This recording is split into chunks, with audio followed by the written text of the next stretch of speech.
आपल्यासोबत आमदार बबनराव लोणीकर आहेत. सर काय बोलाल, धुळे सोलापूर जो महामार्गाचा घोटाळा आहे नेमकी काय आहे तो आपण तो विषयापूर्वी उघडून धरलेला आहे.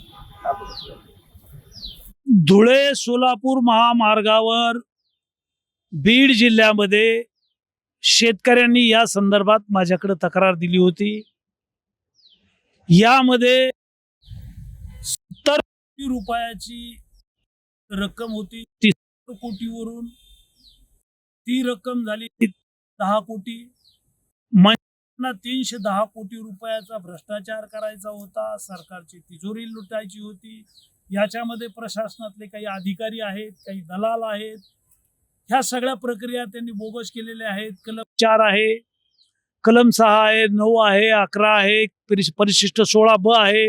ह्या सगळ्या बनावट सगळ्या प्रक्रिया केलेल्या आहेत.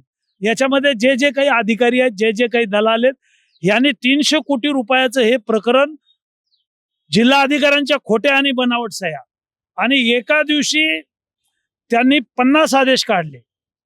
दुसऱ्या दिवशी त्यांनी पुन्हा दुसरे आदेश काढले. ते 154 बनावट आदेश काढले. 2दा आदेश काढले. 22 एप्रिलच्या दरम्यान जिल्हाधिकाऱ्यांची बदली झाली आणि त्या दरम्यान ह्या सगळ्या प्रक्रिया केल्या त्यांनी आणि 75 कोटी लुटलेले आहेत. या प्रकरणामध्ये शिवाजीनगर पोलीस स्टेशनला बीडला गुन्हा दाखल झालेला आहे. मोठं प्रकरण आहे, व्यापक प्रकरण आहे. माझ्या हातात आलेलं 310 कोटीचं प्रकरण आहे. याच्या पलीकडे पुन्हा या जिल्ह्यामध्ये किंवा या महामार्गावर काही झालं आहे का याची माहिती घ्यावी लागेल. त्याच्यासाठी मी विधानसभेत प्रश्न टाकला होता आणि शासनानं आता SIT चौकशी लावलेली आहे. एक SIT कडून चौकशी होईल. मी जिल्हाधिकाऱ्यांना पत्र दिलेलं आहे, जिल्हा पोलीस प्रमुखांना पत्र दिलेलं आहे आणि ह्या सगळ्या प्रकरणाचा छेडा लागला पाहिजे आणि हे सगळे आरोपी जेलमध्ये गेले पाहिजे. ज्या दिवशी जिल्हाधिकाऱ्यांची बदली होती त्या दिवशी 50 आदेश कसे आले हा सर्वात मोठा बदल. 2 आदेश निघाले, 50 प्रकरणाचे आदेश निघाले, 154 आदेश निघाले. दोन्ही आदेश बनावट आहेत. त्याच्यामुळे याच्यात कोण आहे हे मूळ तपास झाल्यावरच लक्षात येईल. हे तर आता सिद्ध झालंय की कलेक्टरच्या खोट्या सह्या आहेत. हे तर आता सिद्ध झालंय की कलेक्टरचे खोटे शिक्के आहेत. खोटे शिक्के, खोट्या सह्या आणि खोटे लाभार्थी ह्या सगळ्यावर कारवाई झाली पाहिजे अशी माझी मागणी आहे आणि सरकारनं ती मागणी मान्य केली आणि आता SIT चौकशी नेमवलेली आहे.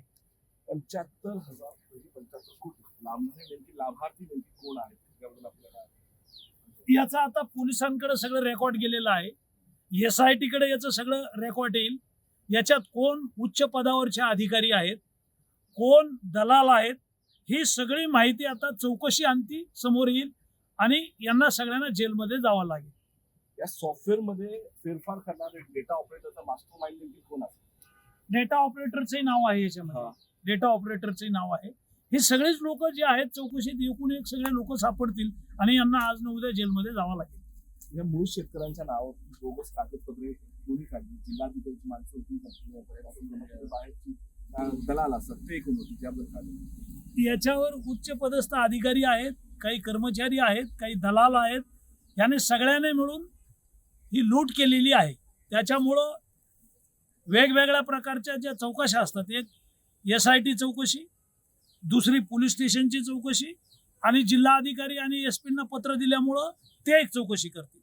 मुळापर्यंत जाऊन हे सगळे आरोपी जेलमध्ये गेले पाहिजे अशी प्रकारची मागणी आहे. त्यामुळे 15% कमिशन घेणारे अधिकारी किंवा कर्मचारी आपल्याला या संदर्भात कुठली माहिती मिळालेली आहे का? याच्यामध्ये जी शेतकऱ्यांनी माझ्याकडे तक्रार केलेली आहे की आम्हाला या लोकांनी 15% कमिशन मागितलेलं आहे. आता हे कमिशन मागणारे जे अधिकारी आहेत ह्यांची चौकशी होईल. कुणाला पैसे मागितले, कुठं पैसे मागितले, SITच्या समोर ह्या सगळ्या शेतकऱ्यांना हजर करू. त्यांचं म्हणणं SIT समोर देऊ, त्यांचं म्हणणं पोलिसांसमोर देऊ की कोणी 15% पैसे मागितले. ह्या सगळ्यावर कारवाई होईल. एक भूखंड घोटाळा प्रचंड मोठा हा कुठे मंत्रालयाशी निगडीत आहे का? वरिष्ठ लेवलचा कुठला आहे का? नाही, हे बीड जिल्ह्यातले अधिकारी आणि बीड जिल्ह्यातल्या दलालांचा घोटाळा आहे. आणि ह्या दलालांना शोधण्याचं काम महसूल SITच आहे. विभागातील कुठले अधिकारी या संदर्भात आहे का? महसूल विभागाचे अधिकारी असल्याशिवाय एवढा घोटाळा होत नाही. हा. महसूलचे अधिकारी आहेत आणि त्या सगळ्यांची तपास करून त्यांच्यावर कठोर कारवाई केली जाईल. हे जे शिक्के आहेत ह्या संदर्भात आपण काय बोलाल? हे नेमके कुठून आलेले या संदर्भात चौकशी आलेली शिक्के बोगस शिक्के जमा केलेले आहेत, स्वाक्षऱ्या बोगस आहेत, त्याच्याबद्दल काय बोलाल? अधिकारी, कर्मचारी आणि दलाल यांनी कुठं शिक्के जमा तयार केले, कोणी सह्या केल्या, ह्या सगळ्या चौकशी अंती सगळे विषय समोर येतील आणि या सगळ्यावर कारवाई होईल. ही जी वसुली आहे सरकारमध्ये ज्यांनी कोणी घोटाळे केले सरकारची वसुली कशी करतात?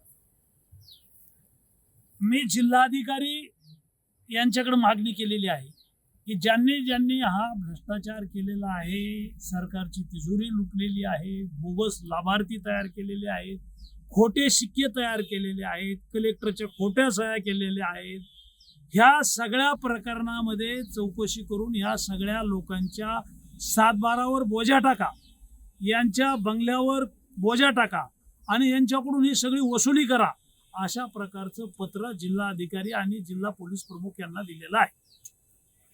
SIT स्थापन झाली आतापर्यंत कोणाला अटक झालेली आहे? मुळात प्रश्न सभागृहामध्ये जो आलेला आहे तो या अधिवेशनात आलेला आहे. आता SIT नेमवायची तर त्याच्यात SITचं प्रमुख कोण असेल, त्यांचे खालचे सदस्य कोण असतील, मग ती SIT शासनाच्या आदेशाप्रमाणे तपास करायला बीडला जाईल आणि त्याचा तपास होईल. आजच्या घडीला SIT कोण अधिकारी आहेत आणि SIT कधीपर्यंत होईल हे आजच्या घडीला माझ्या हातात नाहीये, पण चौकशी होईल. SIT जाऊन चौकशी करेल. धन्यवाद सर. तर हे होते आमदार बबनराव लोणीकर यांनी सभागृहामध्ये धुळे सोलापूर भूखंड घोटाळ्याचा आपण तपास केलेला आहे. त्याच्यामध्ये जे कोण अधिकारी असेल त्याच्यावरती चौकशी झाली पाहिजे, SIT स्थापन करून आणि जे गुन्हेगार अधिकारी आहेत, जे कोण गुन्हेगार त्यांनी गुन्हे दाखल झाले पाहिजे अशी आमदार याची मागणी. शिवाजी काळेसोबत मी धीरज, टॉप न्यूज मराठी, मुंबई.